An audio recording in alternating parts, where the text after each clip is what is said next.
What's up, guys? Wanted to make a quick video on Star Trek and why I feel it's so significant. Basically, when I was younger, I saw Star Trek as kind of, I thought it was overly technical. I didn't really give it a shot, and I thought it was just kind of like a show for super nerds, you know, without substance, mostly just super nerdy sci-fi stuff. And I love sci-fi, but for some reason I identified more with Star Wars because there was more action and less talking. Now, when I got into college, I took a biology class with a professor that would reference Star Trek in his teachings. I actually took a film course with him later where he mixed biology with film, and he used that as a way to, you know, teach the motives behind like some of the characters. One of the films that he has watched was Wrath of Khan, and through these classes that I took with him, Wrath of Khan is a Star Trek film. Through these classes I took with him, I ended up gaining like a strong appreciation for Star Trek because I started to realize how influential it was as a show. The series in general, like not just, you know, the 1960s obviously, but Next Gen and beyond, how influential these shows were and how much the sci-fi really just pulls from reality. Sci-fi creates a platform for the exploration of topics that we kind of already deal with, and it's potentially it's the exploration for new issues that may come up, but they typically are rooted with things that have already happened and just flavored by sci-fi. So basically the cultural significance of Star Trek in general is, if you look back in the 1960s, you see a pretty diverse crew, and that was totally intentional off of the creators of the show, because they were trying to create this idea of a more diverse future in a time that everything was really segregated. People were very, very separated. In fact, Martin Luther King convinced the lieutenant, she's a black woman, I can't remember the actress's name and what her role was, but she was the lieutenant on the show. She didn't want to do it, and Martin Luther King was like, you got to do this, like it's going to have a huge impact on the civil rights movement that's happening right now.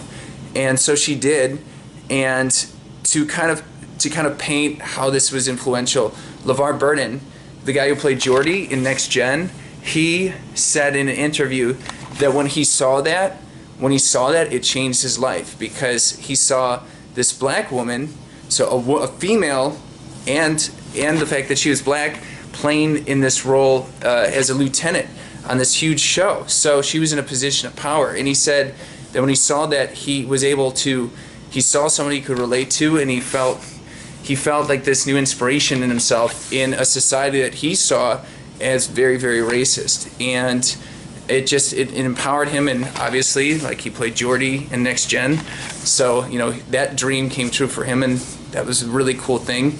LeVar Burton, obviously, I know LeVar Burton before Star Trek from the Reading Rainbow, because that was me growing up. That was our thing, like in grade school, was the Reading Rainbow, but because he created the Reading Rainbow to help kids read. But so you might, if you're a 90s kid, you probably practice that in school and stuff. But anyway, back to Star Trek. And in the 1960s show, they actually had the first interracial kiss. So again, you know, this was a show trying to open up people, and it was trying to open up the future to greater acceptance in a time where, again, there was great segregation. So that being said, so that was influential in that respect. You want to move to the 80s now, Next Gen. Patrick Stewart, one of the greatest actors of our time, in my opinion. There's a doctor, the doctor on the show, I can't remember her name, but I can't remember the actress' name or her character's name. It's been a minute since I've seen the show, but I was inspired to make this somehow. I saw something about Star Trek, and I just wanted to make this. She wasn't getting the roles that she wanted on the show. She was kind of a side character. She was kind of support for the other male characters, and in the 1960s, you know, the females really didn't have that stronger roles. Like, obviously, having the lieutenant, like I mentioned, it was a big deal for her to have that position, you know, on the show and stuff. But if you look back, it doesn't. You probably wouldn't think that much of it just because it was still male focused.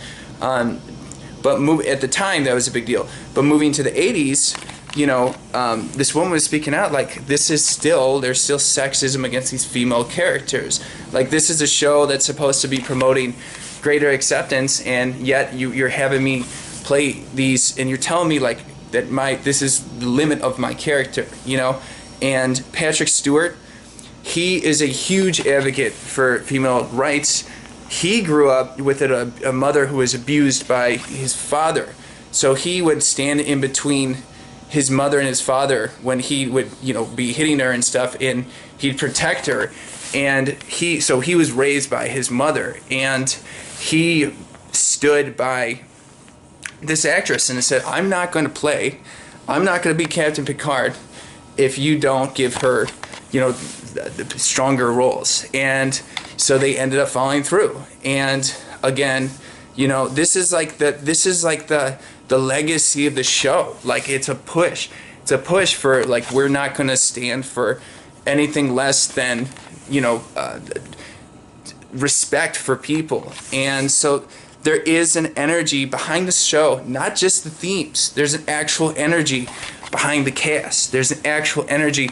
And if you look at the cast, if you look at like the chemistry that these guys have off film, obviously if you look back in the 1960s, like, you know, George and the guy who played the captain, I forget you know what I'm talking about. I'll put the name below. But, you know, they've had their quarrels over the years, but there is still a strong love between the cast of all the different series, because it was, you know, the first one in the 1960s, then there was Next Gen with Patrick Stewart, and then there was Deep Space Nine, I believe. Love that. That is an incredible, that might be one of my favorites, honestly. Then I believe there was Voyager, and then the fifth one was Enterprise, and I don't know if they've made any others after that, but there is a camaraderie and energy behind Star Trek. And you see that with like Lord of the Rings too. You know, there is a camaraderie behind the actual cast. But this show was meant to use sci-fi as a way to explore the culture, or issues in our culture, and just themes in our culture. So it's not, if you take away the sci-fi and you actually look at what they're looking at, these are all real topics.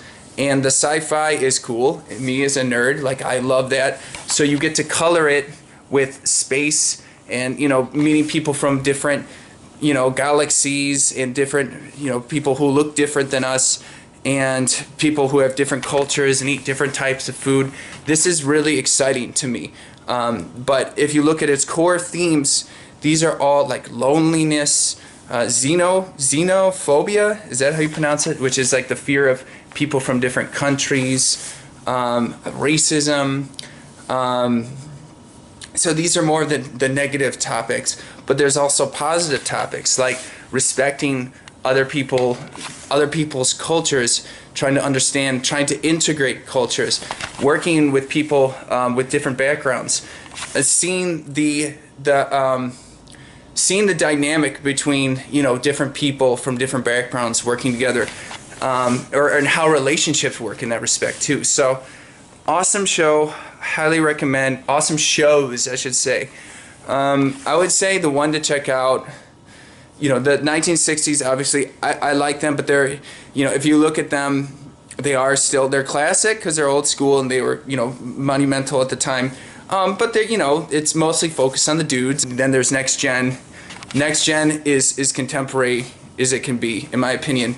Even in the first episode, they have references to veganism and how the culture has moved to veganism because they considered it like barbaric to eat meat and kill animals. I'm like, snaps, this was back like in the 80s. This is Star Trek, man. Fascinating. But Deep Space Nine, also awesome, and the other two are great too. So anyway, that is my thoughts on Star Trek. This was really fun to make. Cool beans, guys. Have a good one.